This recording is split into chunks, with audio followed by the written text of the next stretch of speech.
Hello, everybody. Happy Tuesday. Hope all is going well with you, wherever you are today, wherever you're joining us from. We have a good bit of our team on the live call here, and of course, I'm doing the recording for those who are catching that. Welcome. And we so enjoy doing these Tuesday calls and really look forward to continuing these. As always, I just want to start off to say if there's anything specifically going on in your life or a situation, a circumstance, feel free to bring that to the table because we want to speak into what it is that you're actually navigating and not just be, ethereal, kind of up in the air type stuff. We want to say, hey, this is a situation. This is how we handled it. This is how we maybe should have handled it. This is how we can navigate these circumstances. So that being said, today we are talking about, I think I titled it Taking Out the Trash. And I said garbage in, garbage out. And so I've got a story. I'm going to read an excerpt from my book, and we're going to talk about this idea of taking out the trash in our lives from an emotional and a spiritual and even a physical standpoint. And so here's what this comes from. This is pretty gross. So for anybody with a weak stomach, I don't know how it happened. But over the 4th of July, we had some family in town, and, the kids take the garbage out.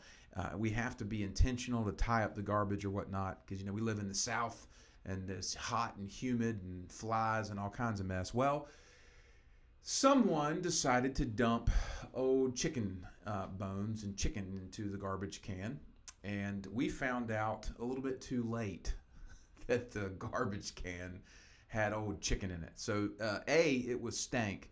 B, it was fly infested and just grossness, right? With flies, we all know what flies do. So earlier today, this morning, our garbage comes every Tuesday. And so between last Tuesday and this Tuesday, we had a funky chicken trash can that, I'm not kidding you guys, I've smelled a lot of things. Raising 5 kids, you get all kinds of stuff. This was one of the most horrendous smells that I have ever experienced in my life. And I had to spend the morning cleaning out the trash can. And of course, as I'm doing that, I'm thinking about our call coming up, and I'm thinking about how metaphorical this is in our lives. And the reality is that, I had to put some Clorox cleaner in there, fill it up with water, dump it, spray it out, fill it up again, do that a couple of times to get the trash can to a place where it didn't have any residual stuff in it, and it could actually be aired out and clean, and the flies went somewhere else. And it got me thinking. I was like, man, what a great picture of how the condition of our own hearts might be, or the condition of our own minds might be, because sometimes we just don't clean out the trash. We don't clean out we don't flush it out.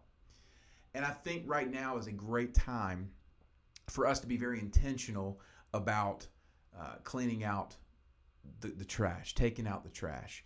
And so often we don't even pay attention, right, to the things that are kind of like clogging up our trash can or stinking up our lives, Could be negative thoughts that we have. It could be, adverse relationships. It could be kind of unintentional behavior patterns. It could be old past pain and strongholds. The point is the work that we do at UPrint mostly is one-to-one discipleship, one-to-one mentoring, coaching. That's what we do. And most of the folks we walk with, we see these patterns in their life, and they're looking for different results with the same pattern. They're looking for a good-smelling trash can when they hadn't taken the garbage out. They hadn't cleaned out the trash can. And so it was just a great metaphorical moment for me to say, you know what? You got to clean that thing out sometimes. You got to go through and you got to dump what's in there. You got to get some Clorox, some spiritual Clorox, some Holy Spirit, whatever it is, and clean that thing out so that you can, move forward and not stink up the place. Because that's what happens is when we're carrying around our garbage, it smells and other people can smell it. And it actually is infectious because it makes their garbage begin to smell until the whole thing is just kind of like a landfill pit, That's what happens with bad attitudes. That's what happens, with people who are going through some difficult stuff. They end up carrying all this pain. And the perfect case study of this right now is Facebook, right? I'm on Facebook. People do all kinds of other stuff or whatnot, Instagram, right? Whatever. But Facebook is a giant garbage can right now that somebody has not taken out back and dumped some Clorox in. And for those of you we connected on social media or whatnot, you know that that's part of what I try to do, at least, is go on there and try to bring some Clorox to the situation and kind of clean up the junk. I'm like, man, this has gotten too messy. But that's just a perfect example of what happens when just negative thought patterns and things just continue to kind of erode the situation and stink up the place. And it's time for us to clean up. But that starts individually with each one of us. We've got to do the work individually of kind of cleaning out our own garbage and making sure that we're taken care of. See, the problem is you want to go, oh, your garbage stinks, and you need to take, we want to blame somebody else. And so in thinking about all this today, it reminded me of an excerpt from my book, Redefine Rich. And I've sent this to most everybody. Whoop, wrong side. I've sent this to most everybody. So you guys, if you didn't get a copy, please email me. I'd love to send it to you. And it's funny, I wrote this book back in 2014, most of it in 2014. So, 6 years since I've written this, and a lot's happened since then. I've grown a lot, and I look back and go, I'd probably write that differently now. But this part of this book was pretty prophetic, if you will, talking about, it's on page 92, if you guys want to go back and look at it. It's in the principle too. So real quick snapshot. The book is about 4 principles, RICH, rich.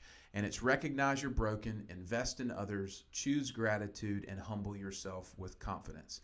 And so the idea is, how do we begin to understand a deeper meaning to personal wealth and wholeness, and not just monetary wealth and riches and worldly stuff, because that all fades. How do we actually live a rich life?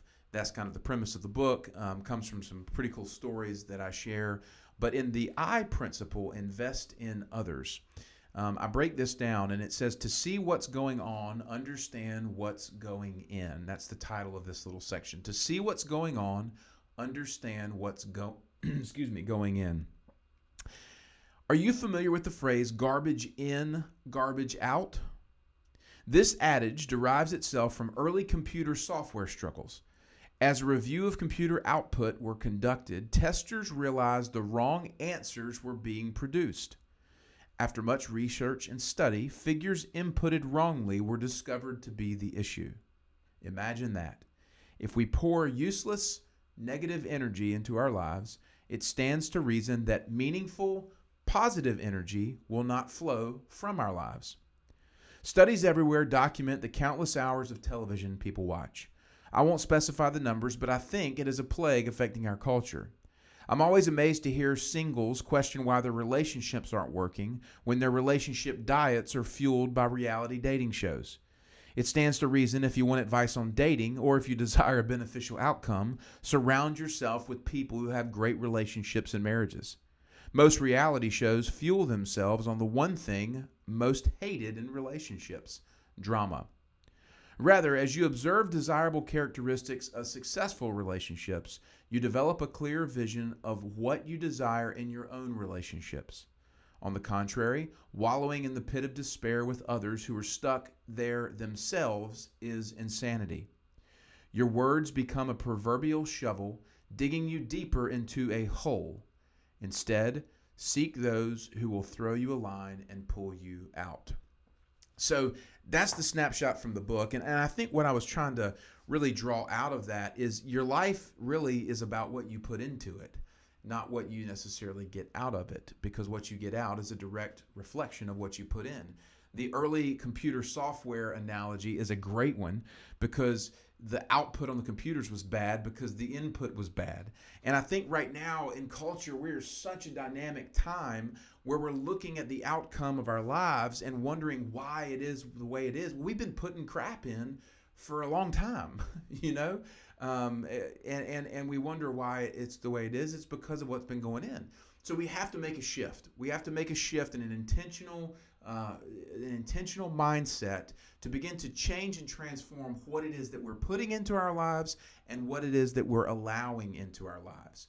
And so again, the challenge and the kind of coming underneath you guys this week is saying, if there's something that's stinking in your life, if there's something you're struggling with in your life, if there's something that's there, it stands to reason that you're putting something or allowing something to be put in that is bringing out the stink and the garbage that's there.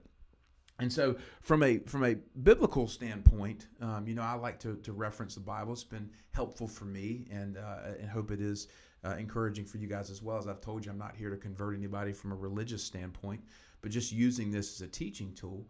I love this passage from Luke 6:45. This is words of Jesus here, and he's telling his followers, those who would listen.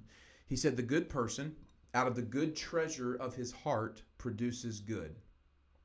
The evil person, out of his evil treasure, produces evil. For out of the abundance of the heart, the mouth speaks."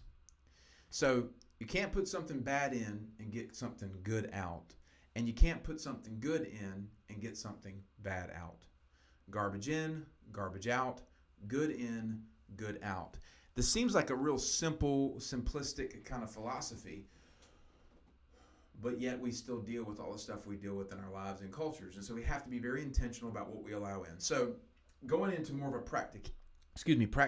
I'm having trouble like talking and swallowing today. To go into some practicality, how do we begin to live this out, right? If we get the principle and we see a stinky garbage can, how do we begin to live this out? The greatest resource that you have in this concept is the ability to press pause. The ability to press pause. So often in my life, I did not know how to press pause. It was just a constant stream. Whatever came to my mind went in my heart and came out of my mouth, right? But this passage of scripture here gives you a profound truth about how we were created. Whatever comes out of the mouth actually originates in the heart. So you don't just say bad things. You say bad things because there's garbage in here, right? And so we have to understand that if we want to guard the heart, right, which is another biblical context, how do we do that? How do we guard the heart? So what we see is an outside world, right? We see circumstances with our five senses. We smell, we taste, whatever. We engage with our hearing, with our eyes, that's the outside world. And all of that filters in through the mind, okay? Then we have a choice to allow the things that are in our mind to go into our heart. And so the way that we teach this is to kind of create a little lid underneath your chin where you can separate and learn to distinguish the difference between your mind and your heart, right? You see this in like Eastern conversations about body, soul, spirit, all that kind of stuff. This is just the way that human beings were created. And what Jesus is telling us here, what he's telling those who follow him, he's saying, out of the heart, the mouth speaks. Good comes from good, bad comes from bad. So what happens is, and then when you see other passages that say live by faith, not by sight, everything that we experience in the world around us is real experiences. But our perception on that and how we respond to that is what matters. So when we see a circumstance or a situation happen, we can literally press pause and allow that to be processed in our mind without just digesting it into our heart, causing fear, anxiety, worry, frustration, panic, anger, blah, blah, blah, blah, blah, all these things. Because what happens then is when that stuff comes in here, it sits in here and it fosters that negative energy, and then the negativity comes back out. Perfect example, earlier this week or last week actually, there is in North Carolina a mask mandate by the governor. There are certain restrictions from a HIPAA standpoint, and they can't really quote unquote enforce it. But you have your hall monitors who are folks that just feel the need to enforce mask situation. Well, I found myself in a situation where I was running to the grocery store, or the ABC store actually, and then the grocery store ahead of July 4th. We had some people coming over. I had to pick up some rum, and then I had to go to the grocery store and pick up some stuff. And I thought I had a mask in my cart, and I didn't. So I go in the ABC store, and I'm just trying to get in and out real quick. And I was literally accosted by a manager there who was just, hammering on me for the mask situation. Now, I could have been one of these folks who probably would have been viral on the internet and started getting out my camera and filming the guy and fighting him or whatever. And what I'm saying is this was a very stressful outer situation, right? And I could have come back I could have let that into my heart and gotten frustrated with this guy and then gotten into a spitting contest with him. But having taught this for so long and having known my own tendencies, okay, one of the things we teach people is to know your triggers and know your tendencies. If you know your triggers and know your tendencies, when you see something going on, you say, oh, that's going to trigger me, I know, and I have a tendency to respond this way. So I'm going to hit boop, the big pause button, and I'm not going to let that into my heart, and I'm going to say, okay. And so I deflated the issue pretty well with this guy, and I said, listen, I apologize. I don't have a mask. How would you like for me to handle this? And I could have fought him, and we ended up coming to an arrangement. I paid, and I left, right? My point is that's a case study in how you begin to live out this stuff. Because what that does, if you don't handle it properly, is it creates residual stress and frustration. Because I just got blessed out at the store and I got into the mud pit with this guy about mask wear and blah, blah, blah. Well, then I go home and I'm in a frustrated state and my kid steps into the room and I go, you're just this, never that, whatever. Or I go back to my office and I got a coworker and I go, yeah, that, right? And you see this happening. We see this happening in the world around us. But how do we begin to take ownership of it? Is we have to take ownership of what we allow into our own heart. It's not my responsibility what that guy's struggling with. He might have his own situation. I don't know. For all I know, his wife might have, passed away from the virus or something. So he's very passionate about it. I have to you never know what somebody else is bringing. It's not your responsibility to. But you have the power to press pause, not let that junk in, that garbage in, so that garbage comes out. And I'm telling you, this might seem like trivial stuff, or it might seem like it's way up in the clouds, but like if you want to live a holistic, excellent life, then you have to be so mindful of the things that you're letting into your heart. And you have to guard your heart, because when you don't and you let those things come in and these things weigh you down, you live from this place of stress and frustration and exhaustion, and you try to go faster just to keep up, and you end up running yourself ragged. And this is where people have breakdowns and panic attacks and all these different things. Or they work themselves to the bone for years and years and years just to make a bunch of money because they feel like the money thing is going to fix it. That's why I wrote this book. It's why I wrote this book, because I was starting down that path. And I thought I could just go make a lot of money and buy a bunch of stuff and I would be happy. And I'm like, man, I'm really not. There's got to be something greater than this. And that's what we tap into, is true wealth and riches. So again, I'm kind of going in a lot of different areas today. I think the snapshot, as we rewind all this and bring it back. Y'all like that impression, by the way. Don't act like you didn't. As we rewind all this and come back to center, garbage in, garbage out. Your trash can is stinking. It's got flies on it. Other people notice it. It's actually causing the flies to go into them. And so what we have to do is we have to clean out the garbage can. That means we put a lid on the heart. We don't let any more garbage in, and we let that stuff flush out. We have to do the work of flushing out the stinky stuff and getting our hearts clean, right? Getting our hearts pure. And so then we put a lid on our heart. We engage in the world around us. We live by faith, not by sight. So we see something that's troubling. We go, okay, I see that, right? Is it a bear that's trying to attack me in the woods? Well, then I need to run or fight, okay? But if it's just this, I think I heard something in the woods and it might be a bear. Oh my gosh, I'm afraid, I'm worried. No, stop letting it in your heart. As I tell people, fright is real. When you see a bear in the woods, you feel fright. Fear is walking through the woods worrying about seeing a bear. You can live with fright. You can't live with fear. And so right now we have to go, okay, I feel the fear raising up. I'm not going to let it in my heart. I'm going to press pause, let it pass through your mind. You think your thoughts, right?